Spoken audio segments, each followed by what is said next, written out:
अतिशय चविष्ट असा पुलाव फक्त 5 मिनटामध्ये बनवून तयार होतो आणि जास्त सामानसुद्धा लागत नाही. तर इथे मी कांदा, टोमॅटो, कढीपत्ता, बटाटं आणि लसूण देखील घेतला आहे, तुम्ही बघू शकता. त्यानंतर मी कुकरमध्ये थोडंसं तेल टाकलं, त्याच्यामध्ये जिरी, त्यानंतर लसूण आणि काही मसाले ॲड केले. त्यानंतर कढीपत्ता देखील ॲड करून घेतला.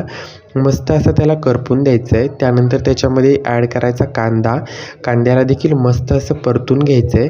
तोपर्यंत इकडे मी तांदूळ आणि मुगाची डाळ घेतली. मुगाची डाळ किंवा तुरीची डाळ देखील तुम्ही घेऊ शकता, ॲज यू विश. त्यानंतर मी टोमॅटो ॲड केला कुकरमध्ये आणि बटाटे देखील ॲड केलं. त्यानंतर मी व्हेज बिर्याणी मसाला ॲड केला.